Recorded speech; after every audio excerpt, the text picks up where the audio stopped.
الحمد لله وكفى وسلام على حبيبه المصطفى أما بعد فأعوذ بالله من الشيطان الرجيم بسم الله الرحمن الرحيم وما الله بغافل عما يعمل الظالمون إنما يؤخرهم ليوم تشخص فيه الأبصار صدق الله مولانا العظيم۔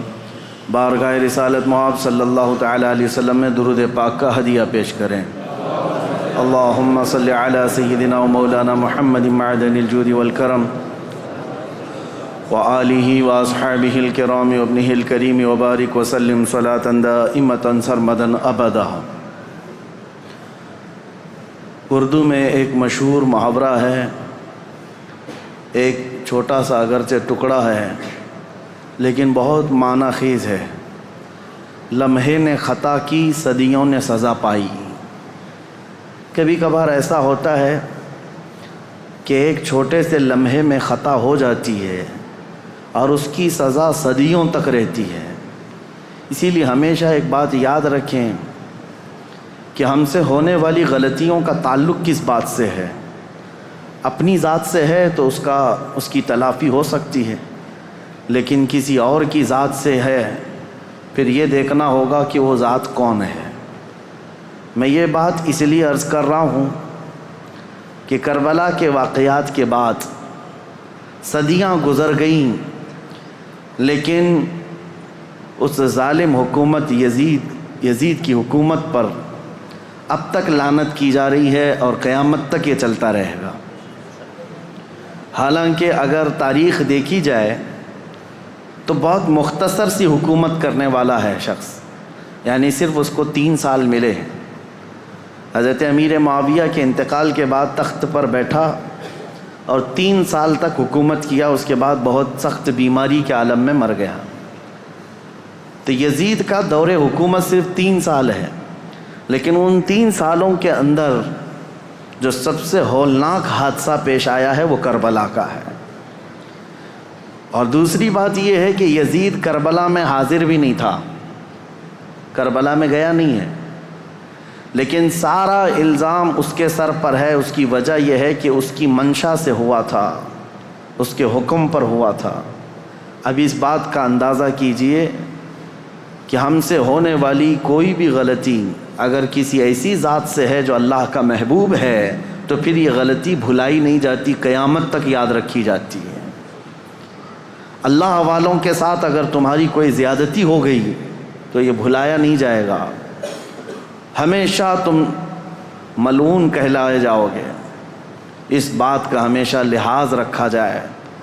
اللہ کے ولیوں سے جو جنگ لیتا ہے، حدیث قدسی میں ہے میرے آقا صلی اللہ تعالیٰ علیہ وسلم کی زبان سے، اللہ کریم خود ارشاد فرماتا ہے من عادی لی ولیا فقد آذنتہ بالحرب، جس نے میرے کسی ولی سے دشمنی مول لی، رب تعالیٰ فرماتا میں اس کو جنگ کا اعلان کرتا ہوں، میرے ساتھ اسے جنگ کا اعلان کرتا ہوں۔ تو اللہ سے جنگ کرنے کا کون یہاں پر کس کی جرأت ہے اور کس کی جسارت ہے؟ تو جو اللہ والوں سے جنگ کر لیتا ہے، دشمنی کر لیتا ہے، گویا کہ وہ رب تعالیٰ سے دشمنی کر رہا ہے اور جنگ کر رہا ہے۔ اس کا خاص خمیازہ دیکھا ہم نے۔ جن لوگوں نے اہل بیت اطہار کے ساتھ دشمنیاں کی ہیں وہ آج تک اللہ تبارک و تعالیٰ کے غضب کا شکار ہیں، آج تک اس کے غضب کا شکار ہیں۔ کسی بھی قوم کے اندر پوری دنیا گھوم کر کے آئیں، یزید کی ذریت کو یا اس کے کاموں کو اچھا کہنے والی کوئی بڑی جماعت آپ کو نہیں ملے گی۔ اکا دکا کوئی ایسا گمراہ شخص ہو، بد دین ہو، بد عقیدہ ہو تو اس کی بات الگ، لیکن اتنی 14 صدیوں کے اندر ہزاروں ائمہ اکرام آئے، ہزاروں علماء اعظام آئے، لاکھوں کی تعداد میں صالحین آئے، کسی نے بھی اس کے کاموں کو اچھا کبھی نہیں بتایا۔ ایک وجہ یہ بھی ہے میرے عزیزو، اس نے زندگی میں کبھی کچھ اچھے کام کیے ہوں گے لیکن اس کا فرق نہیں پڑتا، برائی غالب آ جاتی ہے، اور وہ بھی برائی ایسی کہ رسول اللہ صلی اللہ تعالیٰ علیہ وسلم کے نواسے کا اور ان کے خاندان والوں کا اس طرح سے قتل کر دینا کہ جس کو رہتی دنیا تک یاد کیا جاتا ہے۔ اب ان کے بعد حالات کیا ہوئے، جیسا کہ میں نے اعلان کیا تھا 10 مجالس محرم میں کہ ما بعد کربلا کیا ہوا تھا، کربلا کے بعد کے حالات کیا ہیں۔ کربلا کی جنگ ختم ہوتی ہے حضرت امام حسین کی شہادت پر، جب آپ کا سر مبارک الگ کر دیا گیا تو یہ جنگ ختم ہو گئی۔ جشن منایا یزیدیوں نے، تقریباً 22,000 کا جو لشکر تھا اس میں کئی مرے بھی تھے، لیکن جلد بازی میں سارے جتنے بھی شہداء تھے سب کو ادھر ادھر بکھیر دیا گیا، لیکن چند سروں کو انہوں نے جمع کیا، خاص طور پر مولا امام حسین رضی اللہ تعالیٰ عنہ کا سر، کیونکہ دلیل کے طور پر انہیں یہ لے کر کے جانا تھا یزید کے دربار میں کہ دکھایا جائے کہ ہماری جنگ بھی ہوئی اور ہم نے کاٹ بھی دیا ہے، ختم کر دیا ہے۔ کبھی کبھار انسان حیوانیت کا شکار ہو جاتا ہے اور اتنا گرتا ہے کہ جانور بھی ایسا نہیں کرتے۔ اسی لیے امام غزالی کی وہ بات یاد رکھو کہ انسان کی 3 قسمیں ہیں، کبھی افضل ہو جائے تو فرشتوں سے بھی افضل بنتا ہے، اور کبھی نیچے گر جائے تو یہ جانوروں سے زیادہ ذلیل ہو جاتا ہے۔ جانور اپنی برادریوں میں سے کسی کا ایسا بہشکار یا ایسا قتل نہیں کرتے جیسا انسان انسانیت کا کرتا ہے، انسانوں کے ساتھ کرتا ہے۔ تو بہرحال جس نبی کا کلمہ پڑھتی تھی یہ جماعت، اس نبی کے اس نواسے کو جس کو رسول اللہ بے حد محبت کرتے تھے اور جس کے متعلق یہ فرمایا تھا کہ یہ جنتی جوانوں کا سردار ہے، اس کو کاٹ کر کے لے جا رہے ہیں، سر بھی لے کر کے جا رہے ہیں ساتھ میں۔ اور جب کربلا سے نکل کر کے یہ سب سے پہلے آئے تھے کوفہ کی سرزمین، یہیں تو امام حسین کو بلایا گیا تھا کہ آپ آ جائیے، یہاں سے آپ کو امیر المومنین منتخب کیا جائے گا۔ اسی کوفہ میں امام حسین کا سر لایا گیا تھا۔ کوفہ والوں پر اہل بیت اطہار کی طرف سے ایک غضب بھی ہے، اور آج دنیا میں دھوکے کے نام سے اگر کوئی چیز جانی جاتی ہے تو کوفہ، کسی کو اگر کہہ دیا جائے کہ کوفی ہے تو ایک محاورہ ہے، مثل بن گئی ہے کہ دھوکہ دینے والے کو کہتے ہیں، کیونکہ وہ دھوکے میں مشہور ہو گئے ہیں، بہت مشہور ہو گئے۔ تو کوفہ میں جب سر لایا گیا تو لوگوں کا ایک تانتا بند گیا دیکھنے کے لیے، اور عبید اللہ بن زیاد جو وہاں کا گورنر تھا اس کے پاس سر رکھا گیا تو اس نے اس کی بے حرمتی بھی کی، کہا حسین اگر تم یہاں نہ آتے تو تمہارے ساتھ یہ نہ ہوتا۔ اس وقت مسجد میں ایک بوڑھے صحابی بیٹھے ہوئے تھے، عبید اللہ بن زیاد امام حسین کو کیا کہہ رہا تھا کہ ختم ہو گیا جھوٹا شخص بھی اور جھوٹے کا بیٹا بھی، نعوذ باللہ۔ یہ سیدنا مولا علی کو بھی گالی تھی اور امام حسین کو بھی گالی تھی۔ صحابی رسول کو برداشت نہ ہوا، 80 سال کی عمر کے تھے، مسجد میں کھڑے ہو گئے، کہا وہ ابن مرجانہ، اس کی ماں کا نام مرجانہ تھا، اس کے باپ سے لوگ جب کسی کو عربی میں گالی دی جاتی تھی تو ماں کا نام لے کر کے کہتے کہ باپ کا پتہ ہی نہیں۔ وہ ابن مرجانہ کہ تو جس کے بارے میں کہہ رہا ہے وہ اس روئے زمین میں سب سے اعلیٰ، اس کا باپ سب سے اعلیٰ اور اس کا نانا سب سے اعلیٰ ہے، جس حسین کے بارے میں تو کہہ رہا ہے۔ اور میں گواہی دیتا ہوں اے کوفہ والو، یہ عبید اللہ بن زیاد کذاب ہے، دجال ہے، اور دجال کا بیٹا ہے، کذاب ابن کذاب ہے۔ انہوں نے اپنا حق ادا کیا، بھری محفل میں بھی حق بات کھڑے ہو کر کہہ دینا۔ عبید اللہ بن زیاد نے اس بوڑھے صحابی کو اسی مجلس میں قتل کروا دیا، 80 سال کی عمر کے تھے۔ دیکھیں ہر زمانے میں حق بات کو ایکسیپٹ کرنے والے اور بڑھ چڑھ کر اعلان کرنے والے موجود رہیں گے، بزدل چاہے جتنے بھی بن جائیں، لیکن کوئی نہ کوئی مجلس میں رہے گا، کیونکہ اللہ کا دین ہے اور صبح قیامت تک اللہ حق بولنے والوں کو زندہ رکھے گا۔ پھر اس کے بعد یہ سر امام حسین کا دمشق لایا گیا جو ملک شام کی راجدھانی ہے۔ دمشق میں یزید کا تخت خلافت تھا، وہاں پہلے ہی سے لوگوں میں اعلان ہو گیا تھا کہ کربلا میں جو جنگ ہوئی اس میں لٹا ہوا قافلہ آ رہا ہے، امام حسین کو، ان کے سر کو اور ان کے خاندان کی بیویوں کو اور ان کے بیٹوں کو قیدی بنا کر لایا جا رہا ہے۔ امام زین العابدین امام حسین کے بیٹے جو بیمار تھے کربلا میں، وہ جنگ میں میدان میں نہیں اترے، بیماری کی عالم میں ویسی رہے، اور وہ بھی چل کر کے دمشق پہنچے۔ وہاں پر بتایا گیا ہے دمشق شہر میں تاشے بج رہے تھے، ڈھول بج رہے تھے، باجے بج رہے تھے، امام حسین کا سر آ رہا ہے تو ایک جلوس کی شکل تھی، لوگ اپنی اپنی برآمدوں میں آ کر چھتوں پر کھڑے ہو کر دیکھ رہے تھے کہ یہ جلوس آ رہا ہے۔ اس عجیب حال ہے کہ شاعر نے بہت اچھے انداز میں کہا ہے کہ عجیب امت ہے، قتل کیا شبیر کا وہ بھی نعرے تکبیر کے ساتھ، یعنی ایک طرف اللہ اکبر کہنے والے ہی ہیں اور اسی رب ذوالجلال کے سب سے پیارے محبوب صلی اللہ علیہ وسلم کے نواسے کا قتل کر رہی ہے امت، اور پھر اس کے بعد اس کو گھما بھی رہی ہے۔ جب لایا گیا دمشق تو یہ حالات تھے کہ باجے بج رہے ہیں، ڈھول بج رہے ہیں، تاشے بج رہے ہیں، اور یزید کے دربار میں یہ لٹا ہوا قافلہ جب پہنچا تو یزید نے مگرمچھ کے آنسو بہائے اور کہا حسین اگر تم بغاوت نہ کرتے تو یہ حالات نہ ہوتے، اور اگر میرے سامنے آ جاتے تو میں قتل کا حکم نہیں دیتا۔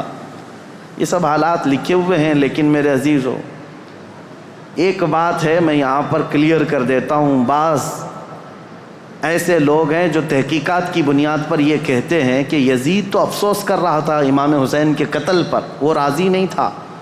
ہم کہتے ہیں یہ قتل ہو جانے کے بعد آنسو بہانا اور راضی نہ ہونے کا ڈھونگ کرنا یہ بات الگ ہے۔ اگر یزید حقیقت میں راضی نہیں تھا تو امام حسین کے قتل کے سلسلے میں جتنے کوفہ میں گئے تھے ان کو پکڑ کر سزا بھی تو دے سکتا تھا، لیکن سزا کسی کو نہیں دی گئی۔ اس کا کیا مطلب ہے؟ ایک طرف تم رو کر کے لوگوں کو بتا رہے ہو کہ میں اس سے راضی نہیں تھا، اگر تم راضی نہیں تھے تو عبید اللہ بن زیاد، عمر بن سعد، شمر، خولی، یہ جن لوگوں نے مولا حسین کے ساتھ ظلم کیا اور ان کے بچوں کو مارا ہے، یزید بھرے دربار میں بلا کر کہتا کہ انہوں نے میری رضا کے خلاف کام کیا ہے، رسول اللہ کے بیٹے کا قتل کیا، لہٰذا ان کا قتل ہوگا، کہیں تاریخ میں نہیں ملتا ہے۔ تو لہٰذا یہ ڈھونگ رچانا یہ ایسا ہی ہے میرے عزیزو کہ صرف اتنا بیان دے دینا کہ ہمیں کھیت ہے، ہمیں افسوس ہے، یہ تو پولیٹیشین جیسے آج بھی کرتے ہیں، سیاسی لوگ، قتل ہو جائے پورا کا پورا گاؤں جل جائے اور اس کے بعد تم ایک اسٹیٹمنٹ دے دو کہ ہمیں کھیت ہے، ہمیں افسوس ہے اس بات کا، تو کیا اتنا کہہ دینے سے ساری چیزیں ختم ہو جائیں گی؟ اسی لیے میں نے تقریر کی شروع میں ہی کہا لمحے نے خطا کی صدیوں نے سزا پائی۔ کبھی ایک لمحہ خطا ہو جاتی ہے اور اس کی سزا قیامت تک قائم رہتی ہے۔ یہی یزید نے کیا، 3 سالہ دور تھا اس کا، صرف تاریخ میں موجود ہے اس کی حکومت صرف 3 سال چلی، لیکن ان 3 سالوں کے اندر جو اس نے ہولناک یہ حادثہ کیا ہے تو اس کی مذمت اور اس کی وجہ سے اس پر لعنت یہ صدیوں تک جاری رہے گی۔ امام حسین کا سر مبارک جب آیا وہاں پر تو عجیب حالات تھے، کچھ صحابہ بھی وہاں موجود تھے، انہوں نے یہ روایت بھی بیان کی ہے۔ دمشق کے دربار میں جب امام حسین کا سر لایا گیا اس وقت سیدہ زینب رضی اللہ تعالی عنہا نے ایک خطبہ دیا تھا وہاں یزید کے دربار میں، پردے میں تھیں لیکن انہوں نے حالات بیان کیے تھے، وہ کرب ہے، وہ درد ہے ان کے خطبے میں، انہوں نے جھنجھوڑ رکھا تھا، حتیٰ کہ جو یزیدی دربار میں کھڑے تھے وہ بے اختیار رونے لگ گئے تھے، چاہے جیسا بھی پتھر دل ہو لیکن پگھل گیا تھا۔ تو یزید نے یہ دیکھا کہ ہمارے یہاں پر حالات خراب نہ ہو جائیں، اس نے یہ سارا نظام بند کروا دیا، لوگوں کو باہر کروا دیا۔ تو امام حسین کے سر کو بار بار وہ چھڑی لگا کر بات کرتا تھا، اور اس کے بعد تاریخ میں یہ موجود ہے کہ امام حسین رضی اللہ تعالیٰ عنہ کا سر مبارک، اس میں روایات میں اختلاف ہے، بعض نے کہا امام زین العابدین کے ساتھ مدینہ طیبہ لایا گیا، بعض میں شہر اسقلان میں رکھا گیا جو ملک شام کا ایک علاقہ ہے، تہخانے میں رکھا گیا تھا، اور تقریباً 450 سال کے بعد وہاں سے مصر لایا گیا قاہرہ میں۔ قاہرہ میں آج بھی امام حسین کا سر مبارک دفن ہے، جو وہاں کی تحقیقات ہیں وہ جہاں پر بھی ہے، لیکن ایک بات تو طے ہے، اللہ تبارک و تعالیٰ نے ان کے متعلق فرمایا ہے کہ ان کو مردہ نہ کہو، وہ جہاں ہیں زندہ ہیں، شہید ہیں۔ اب جب مدینے یہ قافلہ آیا تو بڑا غمگین ماحول تھا پورے مدینے کا، مدینے والوں کو پہلے سے خبر تھی۔ حضرت ام سلمہ رضی اللہ تعالیٰ عنہ میرے آقا صلی اللہ علیہ وسلم کی ایک زوجہ ہیں، حضور کی بیوی۔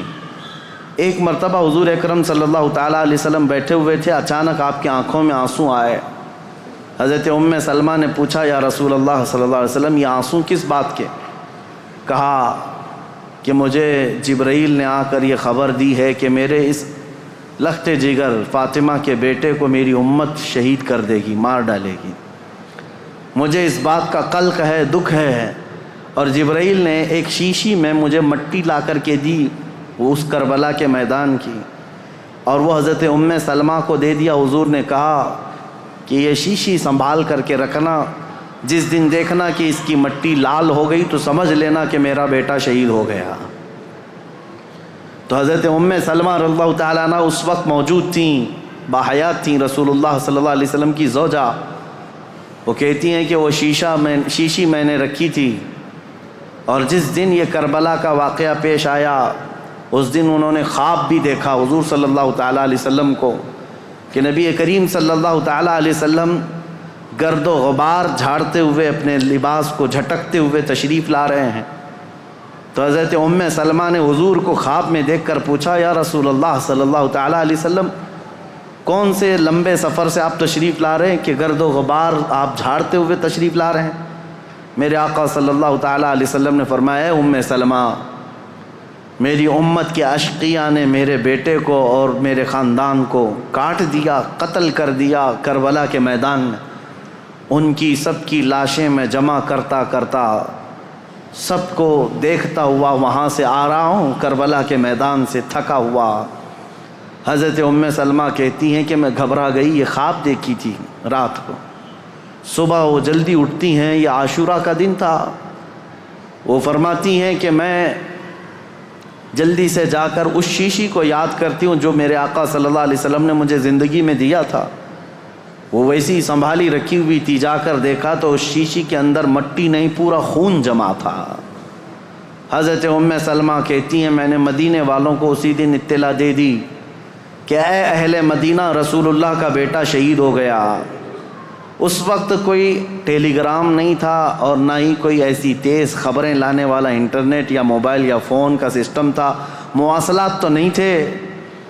خبریں جو آتی تھی کوئی قاصد خبر لے کر کے آتا تب پتہ چلتا، وہ بھی خبریں کبھی 8 دن کے بعد 10 دن کے بعد پہنچتی تھی، لیکن مدینے والوں کو اسی دن خبر پہنچ گئی تھی کہ امام حسین کا قتل ہو گیا۔ یہ حضرت ام سلمہ نے خبر دی تھی۔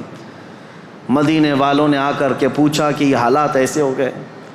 اس کے بعد پھر اس دن سے لے کر ہر دن مدینے والے انتظار میں رہتے کہ رسول اللہ کا یہ خاندان اہل بیت کب یہ واپس مدینے آئیں گے۔ تو ملک شام سے وہ لوگ واپس جب مدینے آ رہے تھے تو پورا مدینہ باہر نکل گیا تھا، پورا مدینہ باہر نکل گیا تھا، اور وہاں پر جو بچی ہوئی عورتیں تھیں سیدہ زینب اور امام حسین شہید کربلا کی 2 بیویاں جو بیوہ ہو گئیں، اور امام زین العابدین اور امام حسن کے 2 بیٹے، چھوٹا سا ایک قافلہ واپس مدینے آ رہا تھا۔ تو مدینے والے کہتے ہیں جیسے ہی وہ قافلہ مدینے کے اندر آیا تو لوگوں کی ایسی چیخیں بلند ہو گئیں، لوگ دیکھتے رہ گئے، کیونکہ رسول اللہ کے گھر کے کچھ افراد مدینے میں ابھی بھی موجود تھے۔ حضرت بی بی صغرا اور امام حسین کی اور ایک بیوی یہاں پر موجود تھی۔ سب انتظار کرتے رہ گئے، اور جیسے ہی یہ لٹا ہوا قافلہ آیا تو مدینے والے کہتے ہیں ایک وہ دن تھا جب رسول پاک صلی اللہ تعالیٰ علیہ وسلم کی وفات ہوئی، اس دن مدینہ سب سے زیادہ رویا تھا، اور دوسرا یہ دن تھا جب امام حسین کا قافلہ، لٹا ہوا قافلہ مدینے میں داخل ہوا تھا تو مدینہ سب سے زیادہ رویا تھا۔ امام زین العابدین بیمار سجاد جیسے ہی مدینے میں داخل ہوئے سیدھے روضہ رسول پر حاضر ہوئے، اپنے اس قافلے کو لے کر روضہ رسول پر حاضر ہوئے۔ لوگ دھاڑے مار مار کر روتے تھے۔ امام زین العابدین کربلا کی پوری داستان رسول اللہ کو سنا رہے تھے کھڑے ہو کر، کہہ رہے تھے یا اللہ کے رسول، نبی محترم، نبی محتشم، آپ کے اس لاڈلے نواسے کو جو آپ کے کندھوں پر بیٹھ کر سواری کرتا تھا، آپ کا وہ لاڈلا نواسا جو آپ سجدے میں جائیں تو پیٹھ پر سوار ہو جاتا تھا، اس لاڈلے نواسے کو اشقیاء کی جماعت نے بغیر پانی دیے، بغیر کھانا دیے ذبح کر دیا۔ اے اللہ کے رسول، ہم نے اپنی آنکھوں سے دیکھا ہے آپ کے اہل بیت اطہار میں سے 6 ماہ کے علی اصغر کو بھی انہوں نے تیروں سے چھلنی کر دیا۔ آپ کے گھر کے ہر جوان بچے کو گھوڑوں پر سے دوڑا کر کے ان کی لاشوں کی بے حرمتی کر دی۔ جب امام زین العابدین رو رو کر کے یہ بیان کرتے تو مدینہ، جتنے لوگ تھے مدینے کے وہاں موجود، سب چیخیں بلند ہو گئی۔ کئی لوگ تو وہاں غش کھا کر گر گئے تھے اس غم کی داستان پر۔ اس کے بعد امام زین العابدین جب تک زندہ رہے کبھی ان کو کسی نے ہنستے ہوئے نہیں دیکھا، کبھی مسکراتے ہوئے نہیں دیکھا۔ بعض روایتیں بتاتی ہیں کہ امام زین العابدین رضی اللہ تعالیٰ عنہ کو لوگ ہنسانے کی کوشش کرتے ہیں، کہتے کہ وہ حالات ہو گئے ختم، اب تو آپ معمول کے حالات پر آ جائیں۔ آپ یہی فرماتے کہ جس کے سامنے اس کے گھر کے سارے افراد کو 3 دن کی پیاس اور بھوک کے بعد ٹکڑے ٹکڑے کر دیے گئے ہوں، اور تم اس شخص سے ہنسنے کی امید رکھتے ہو، اس سے مسکرانے کی امید رکھتے ہو۔ امام زین العابدین کو کبھی کسی نے مسکراتے نہیں دیکھا۔ کبھی وہ کسی قصاب کی دکان کے پاس سے گزرتے تو روتے کھڑے ہو جاتے ہیں۔ قصاب دکانوں پر جیسی امام زین العابدین آتے گوشت پر چادر اڑا دیتے تھے، اور لوگ یہ کہتے کہ وہ کچا گوشت دیکھتے ہیں تو رو پڑتے ہیں کہ میرے گھر کے خاندان کے سارے افراد کا گوشت اسی طرح سے بکھرا ہوا تھا۔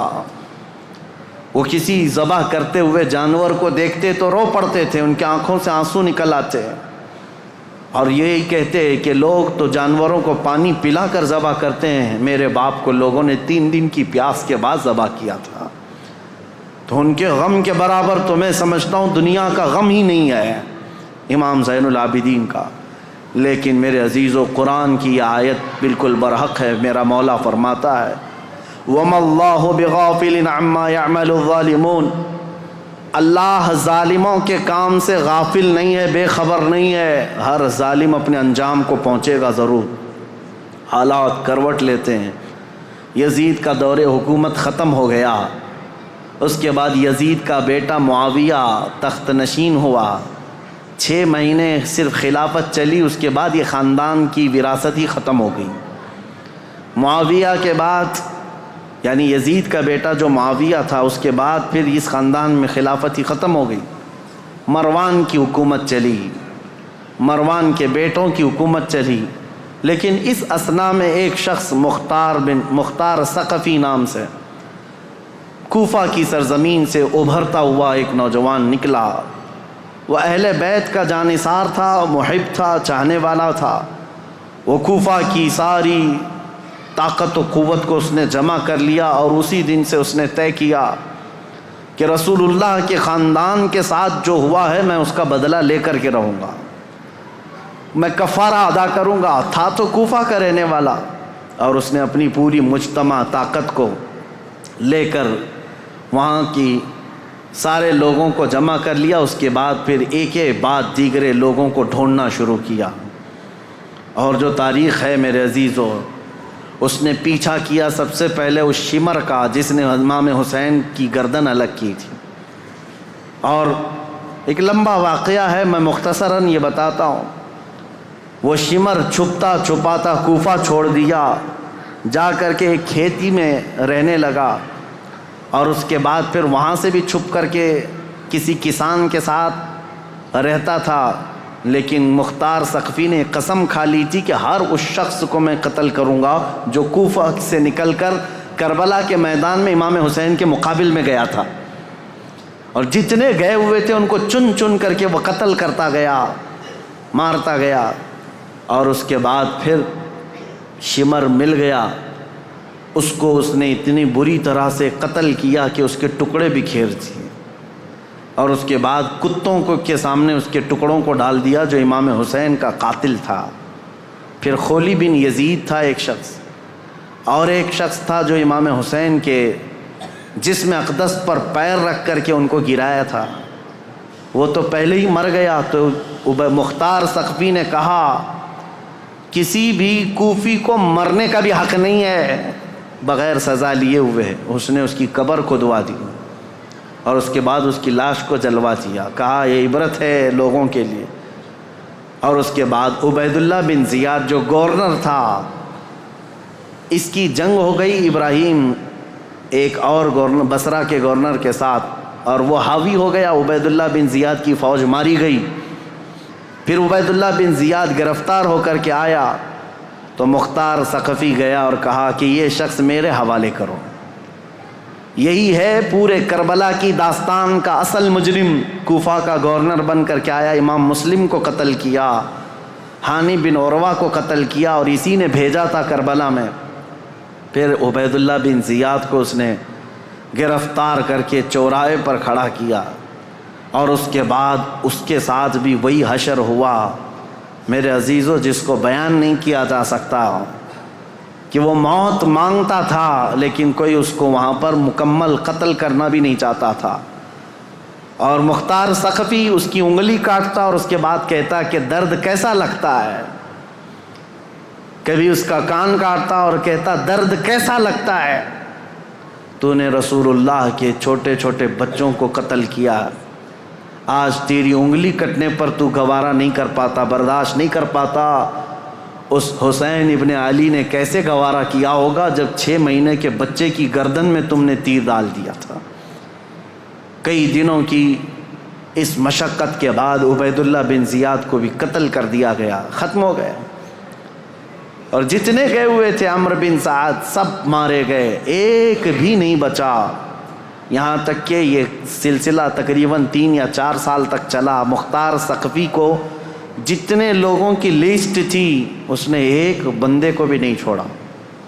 اسی لیے یہ تاریخ میں بات رقم ہے کہ کربلا کے میدان میں جتنے بھی مقابل میں آئے تھے، عبید اللہ بن زیاد کی اگوائی میں آنے والی یہ پوری جماعت 22,000 کی، ان میں سے ایک شخص بھی نہیں بچا، اور تاریخ میں ساتھ یہ بھی لکھا گیا ہے ان میں سے کسی ایک کی نسل بھی نہیں چلی، کسی ایک کی نسل بھی نہیں چلی۔ اب یہاں دیکھیے تاریخ کا کیسا عجیب منظر ہے، 22,000 ختم ہو گئے 4 سال کے اندر اور نسل بھی نہیں چلی، اور امام حسین کے ٹکڑے کر دیے گئے، لیکن نسل 14 صدیوں سے اب بھی چل رہی ہے، اب بھی چل رہی ہے۔ حسینی سادات ہر جگہ موجود ہیں میرے عزیزو۔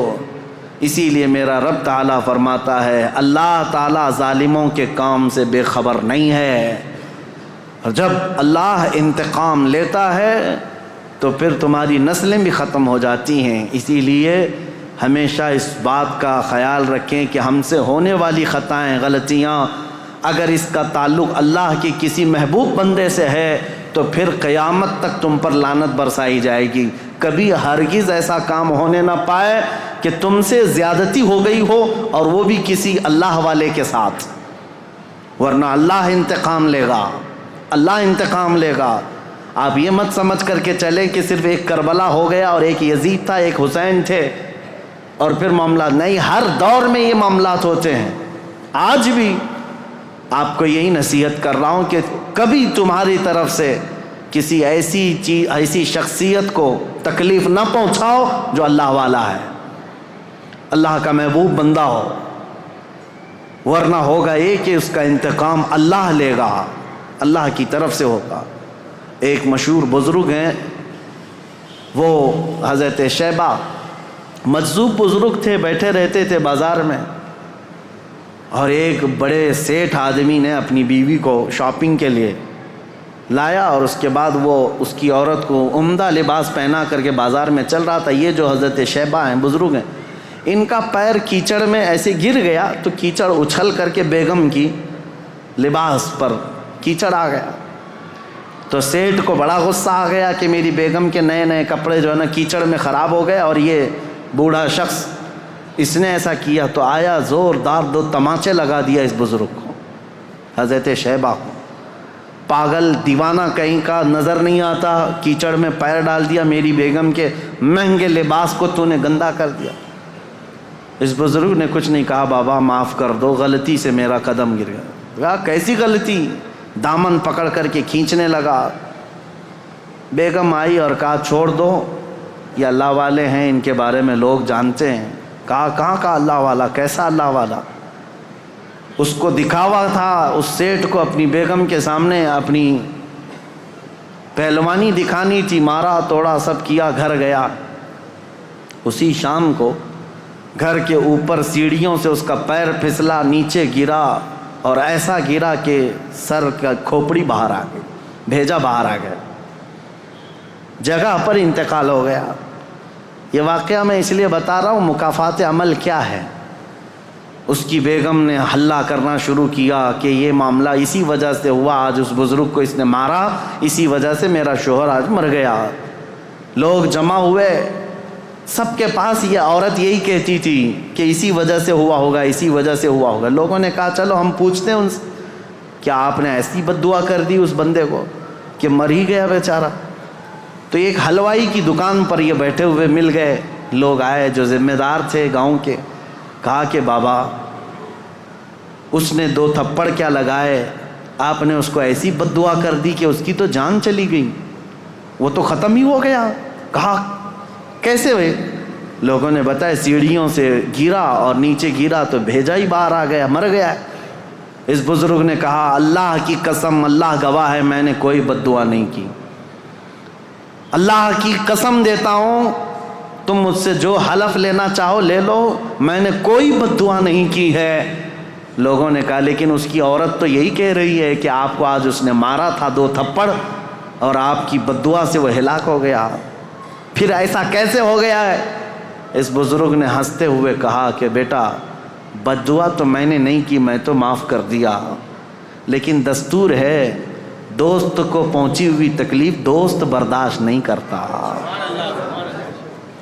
میں تو معاف کر دیا، میرا دوست جو اللہ ہے وہ گوارا نہیں کرتا۔ اس کے کسی ولی سے تم نے دشمنی کی تو خود فرماتا ہے میں اس کے ساتھ جنگ کا اعلان کرتا ہوں۔